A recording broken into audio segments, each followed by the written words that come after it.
seja muito bem-vindo ao seu espaço de ideias. E nesse programa nós vamos falar sobre direito empresarial para você empreendedor que precisa aprender a lidar com esse novo universo que nós estamos vivendo pós-pandemia, pós-quarentena. Para isso eu convidei um amigo que entende tudo de direito empresarial, que você já viu por aqui, só que agora ele vai apresentar para a gente como que funciona o direito das empresas nesse novo momento que nós estamos passando. Então, recebam com carinho Alejandro Vega. Vega, bem-vindo. Muito obrigado de novo. Você tem me chamado dessa vez sem ser no estúdio, né? A gente fica aí cada um no seu cantinho, mas dá para manter um diálogo bacana e acrescentar informação para o pessoal ali. Agradeço muito pelo seu precioso tempo. É um tempo de reajuste, né? Então, obrigada mesmo por estar aqui agora. Imagina, obrigado a você do convite. Vega, vamos começar, assim, entendendo um pouquinho como que foi esse primeiro tempo, digamos assim, quando começou essa pandemia, começou a quarentena, e aí a gente viu empresas fechando, empreendedores completamente perdidos. Eu queria que você contasse um pouquinho do que foi que você viu desse primeiro tempo, digamos assim, dessa quarentena. Foi um período bem complicado, não só para a empresa. Empresa, funcionário, para operadores do direito, como eu, assim que a gente chama, né? Não só os advogados, também os promotores, juízes, foi para todo mundo. E, bom, enfim, aqui no Brasil chegou em março, né? Então começou no meio de março, mais ou menos, e eu, como faço assessoria com empresas, eu senti não só os impactos para mim, da minha rotina de trabalho, como eu vi a rotina de trabalho dos meus clientes mudando.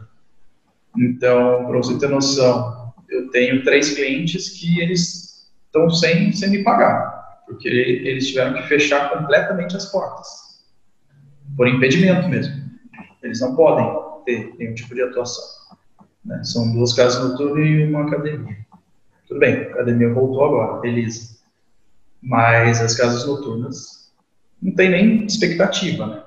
Então, eles estão completamente sem faturamento e eles estão tendo que se virar, encontrar meios, como a maioria deles tinha categoria de bar também, eles tiveram que se readequar e o problema mesmo que agora Taubaté, pelo menos, passou para a fase amarela, eles puderam reabrir, mas tiveram problema com o fornecedor, tiveram problema com o banco, tiveram problema com o aluguel, tiveram problema com funcionário, isso todos os meus clientes tiveram. Então, o que eu consigo ver dentro dos meus clientes é o que eu vejo de uma matéria e notícia que é divulgada por aí, que aconteceu com todo mundo. Tenho alguns clientes, poucos, que enxergaram nesse nicho, nesse momento, um nicho para ganhar dinheiro, para alavancar. Então, eu vi gente que... Tem 3 exemplos muito legais. Foi um restaurante que ele investia muito em delivery e nesse período ele passou a investir mais ainda. Então, como já era forte, ele teve um crescimento. Que bom, deu certo, agora, funcionou. Sim, ele inclusive está querendo expandir. Então, dentre essas pessoas, ele está querendo expandir. Tem um outro, que é uma empresa de software, que foi a mesma coisa. As pessoas passaram trabalhar mais em casa. E as empresas precisavam colocar software no computador das pessoas dentro de casa. Só que não podia ser um software muito pesado, porque senão teria que comprar o computador para o funcionário. Então, ele começou a vender muito software leve. Então, ele vendeu mais. Que legal. Uma outra, uma empresa de produto químico, que não preciso nem dizer o que ele mais vendeu nesse período, né? O que será, né? O que será? As quilométricas do povo querendo... Exatamente. Que sensacional. Bom, então, o lado bom da história... dentre as pessoas que se prejudicaram, que são a maioria, tem gente que se deu bem. Só que todos eles, até entender como dava para lucrar nesse período, eles tiveram problema com tudo isso, né? E fora esse susto que aconteceu de o que nós vamos fazer, aí entra uma questão política que, nossa, tem pano para manga para a gente falar até 2023. Sim, até sair a vacina. ou até depois. Pois é. Porque o que mais aconteceu nesse período, e que foi uma dificuldade para mim, era medida provisória do governo, decreto do Estado de São Paulo, decreto da prefeitura, e cada um falando uma coisa. Aí vai naquela, né? Tem uma situação, aí leva para o judiciário decide a favor de um contra o outro, e era assim, todos os dias eu tinha o trabalho de ver o que estava sendo feito. Era só notícia, eu estava lendo jornal, assim, o dia inteiro. Até porque é novo exatamente para todo o mundo, e essa frase não é um exagero, né? Sim. Então, o acesso à informação, tanto para você quanto advogado, quanto para os empresários, empreendedores, que a gente nunca imaginou viver uma coisa dessa, e como lidar com tudo isso, né? Então, ter você, eu acredito que para um empreendedor, ter um advogado que se informa a respeito disso, dá uma segurança muito grande, porque daí ele não vai ficar só vendo noticiário, né? Claro que você também estava assistindo o noticiário, mas você tem um nível de acesso de informação maior do que a população comum. Os seus clientes vinham muito... Da compreensão do que estava sendo feito, os impactos daquilo posteriores ao que estava sendo feito. Tanto que, nesse período, eu me incluo dentre os que acabou crescendo, porque eu reduzi os honorários dos clientes e tal. Alguns não precisaram, graças a Deus, mas eu tive muita procura de gente que queria entender como fazer nesse período. Olha que legal. Bom, gente, vamos fazer assim. Estavam conseguindo, eles procuravam advogado, então, pelo menos é um nicho que eu acho que vai alavancar. Que bom, né? Eu vejo muita vantagem nessa pandemia também. É claro que tem todos os lados, né? Tudo tem mil lados aí. Mas vamos fazer o seguinte, pessoal, eu quero saber, claro, né? Tirar mais informações aí do Alejandro Vega para você se informar também enquanto empreendedor. Então faz o seguinte, aguenta a mão aí, a gente vai para o intervalo e já volta.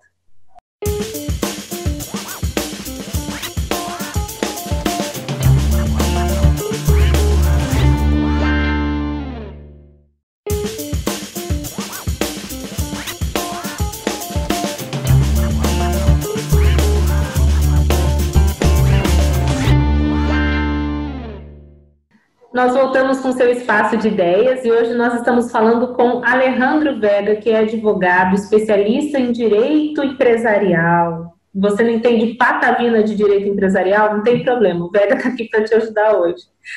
Vega, você estava dizendo para a gente no bloco anterior que muitos dos seus clientes se reajustaram, então o impacto financeiro foi mais para positivo, embora o primeiro momento de susto foi de susto para todo mundo, né? O que a gente faz. Inclusive você também conseguiu crescer, graças a Deus, né? Por pessoas procurando mais informação, e eu fico muito feliz por isso, de saber que o empreendedor, pelo menos esses que te procuraram, estão mais conscientes. Mas o que você percebeu do outro lado da moeda? Por exemplo, empresas que de fato não puderam abrir, ou empreendedores que não conseguiram se reinventar, que tiveram impacto mais pesado negativamente. Tem algum caso assim de falência, por exemplo? Porque a gente anda pelo centro da cidade e vê muitos lugares fechados, mas a gente não sabe se está fechado porque a pessoa decidiu investir em outro lugar ou se realmente quebrou. O que você viu desse cenário? Tem duas empresas que me procuraram justamente para fazer o encerramento da empresa, a falência da empresa, né? A falência era um processo judicial muito complexo, só que existe meios de você fazer exatamente o que seria num processo de uma maneira extrajudicial. Então, eles me procuraram para isso, porque também é mais barato, né? Então, que bom. Mas sim, tiveram empresas que faliram, que tiveram que fechar as portas e viver de outras coisas. Mas o que eu mais senti foi a dificuldade das pessoas com relação ao funcionário. Eu vi, porque o que mais se falou foi nessa parte de suspensão, redução do salário, da jornada, suspende o pagamento da FGTS, enfim, eles tiveram muitas dúvidas com relação a isso, né? E o problema foi que as medidas que foram feitas, elas foram feitas de uma maneira tardia. Então, as empresas elas ficaram mais ou menos uns 2 meses sem saber o que fazer. E não me vangloriando, mas quando teve a pandemia e teve congresso dizendo, olha, a gente está no estado de calamidade e que tem que fechar, eu fiz basicamente o que a medida provisória primeira fez de redução e suspensão previa. Dos seus clientes. Um pouco diferente, sim. Eu já falei para eles, base na interpretação da lei, o que a gente tem, porque a legislação é muito falha nessa parte de pandemia, de guerra, numa situação atípica, fora do que a gente está acostumado, que é o bondinho que eu chamo de malhação, que é tudo perfeito, entendeu? Claro, até porque tem seus problemas, né, mas... Aqui no Brasil a gente se orgulha muito, né? Eu já trabalhei fora daqui e um dos maiores orgulhos que os brasileiros tinham para falar é assim, no Brasil não tem furacão, não tem terremoto, então a gente não está acostumado com tragédias que não seja, por exemplo, Mariana, Brumadinho, coisas assim, muito... que não acontece com frequência, né? Graças a Deus por isso, como o furacão acontece nos Estados Unidos. Eles estão prontos para as tragédias e a gente não. Então, eu acredito que por isso a nossa legislação seja tão limitada, né, nesse sentido. Mas, assim, de toda a legislação, é lógico, eu não estou dizendo toda, tá? Mas a parte de funcionário, questão trabalhista, a parte de aluguel, a parte civil, que é a negociação de consumidor, fornecedor e tal. Somando tudo isso daí, a gente tem 5 artigos na legislação que falam sobre esse estado de calamidade. É sério? Então, se você imaginar um Código Civil que regula toda a sua vida, ele tem mais de 2.000 artigos. Uma lei, uma única lei, tem mais de 2.000 artigos. Agora, você imagina em toda a legislação do Brasil inteiro, que regula na federação inteira, ter 5 artigos é muito pouco. Eu tô chocada. Para trabalhista, são 2. Eram 2, né? Agora tem mais. Que bom, né? Mas foi um problema, e essa parte da redução ela veio tardia, a suspensão ela veio tardia também, vieram juntas. Só que o maior problema não foi nem só ela vir tardia, mas ela veio com uma esperança de que por volta de julho as coisas melhorassem. Então ela veio mais ou menos em abril, maio, se não me engano, já prevendo o máximo de 3 meses. Então seria julho, agosto. Só que foi passando o tempo, as empresas foram utilizando os benefícios e ela não foi renovando. Não podia renovar. E aí eles ficaram assim, a gente ainda está em pandemia. Não acabou no tempo que era o esperado, né? Que as pessoas gostariam que fosse, beleza, uma situação ruim, ok, mas daqui a pouco passa. Só que esse daqui a pouco não foi tão daqui a pouco que a gente gostaria. E essas questões que você está dizendo, só para recapitular para quem está assistindo, são as questões principalmente trabalhistas. Então, a gente está falando dessa suspensão de contrato de trabalho, essa pessoa ter direito ao seguro-desemprego, é isso que a gente está dizendo, pelo menos nesse primeiro momento. Por enquanto, não tem nada oficial sobre a extensão do seguro-desemprego. Ai, nós já estamos em agosto e, por exemplo, Taubaté, a gente está falando aqui numa região de Taubaté e Pinda, né? Taubaté está na fase amarela, as coisas já estão começando a voltar, então só para eu entender, porque eu não entendo nada mesmo de direito empresarial, embora tenha visto isso na faculdade. Mas a gente pulou, porque eu sou muito humanas, muito mesmo. Então, esse empregador que suspendeu o contrato e agora, por exemplo, em Taubaté, fase amarela, as coisas já estão voltando. O que ele precisa fazer para retomar esse empregado e quais são as consequências financeiras, digamos assim, para esse empregador? Quem aderiu aos planos de redução e suspensão, ele tem que manter o empregado pelo mesmo período em que usufruiu desse direito. Então, se ele ficou 2 meses com suspenso o contrato, ele vai ter que ficar mais 2 meses com o funcionário sem poder mandar embora. Só que aí você imagina, se está fechada a empresa, não tem muita vantagem manter aquele funcionário. Tudo bem, ele pode demitir?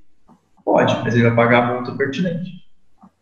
Ai, Vega, por essa gente agora doeu. É verdade. É ruim. Vamos fazer um negócio aqui. Vamos tomar uma aguinha. para você digerir essa informação, você que é empreendedor, falou, e agora? Aguenta a mão, a gente vai para o intervalo e já volta.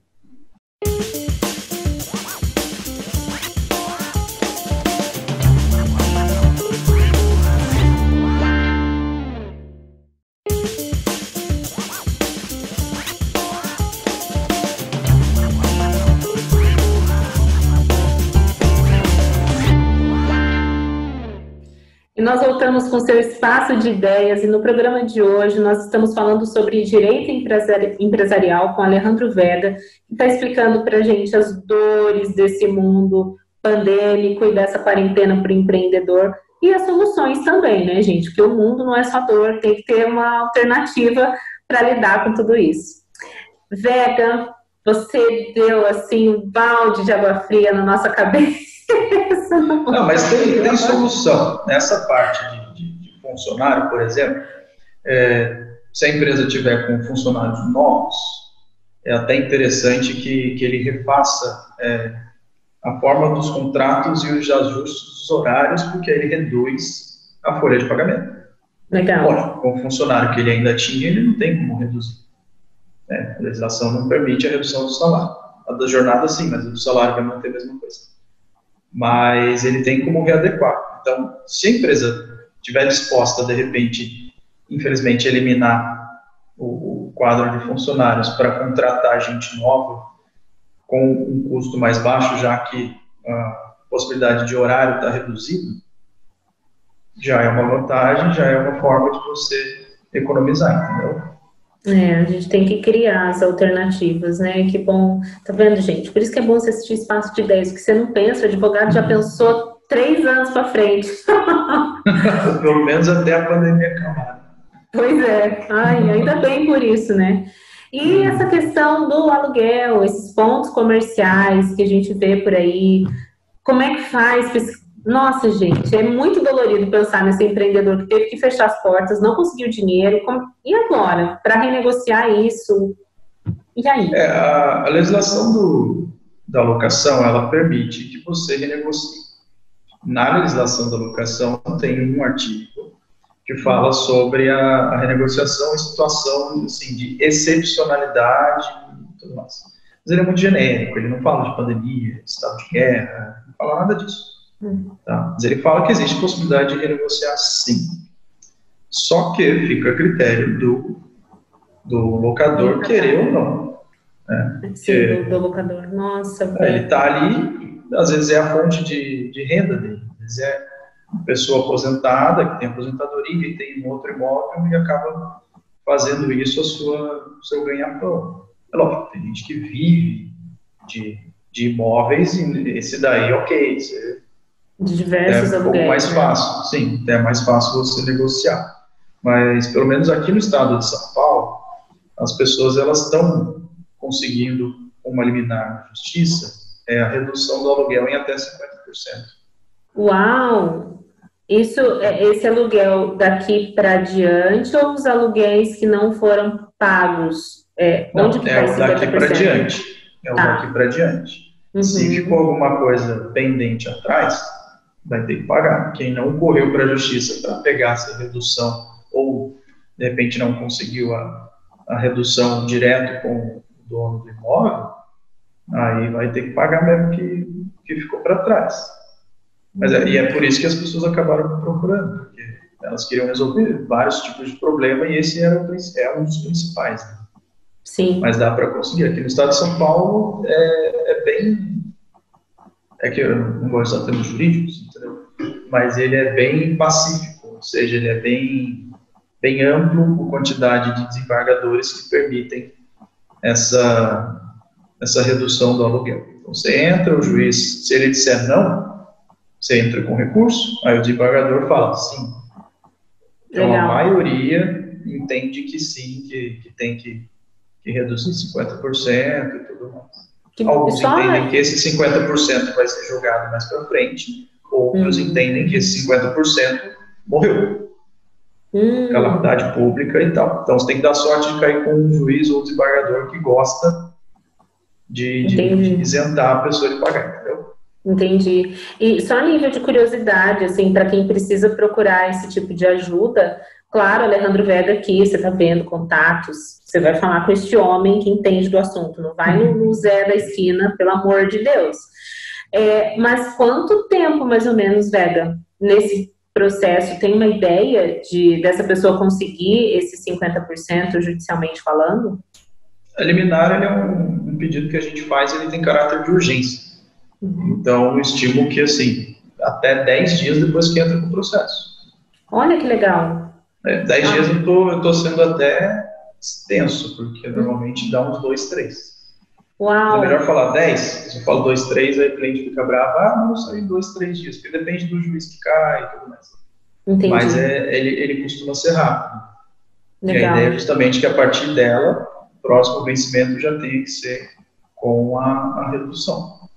Perfeito. Só que muitas, por exemplo, de processo desse tipo, eu entrei com 2. Só que eu já consegui outras negociações, os meus clientes conseguiram negociações com o resto dos proprietários, porque com base no entendimento do tribunal, eu já mandei a notificação pedindo, juntei exatamente o mesmo que eu mandaria no judiciário, eu já mandei direto para o proprietário. Então, para evitar que ele contratasse alguém para fazer a defesa para ele no processo, eu já falei, nem adianta, é mais fácil você reduzir, porque se você não reduzir, é bem possível que eu consiga no judiciário, e esses 50% que você vai deixar de receber, você ainda vai ter que pagar para alguém fazer a sua defesa. Entendi.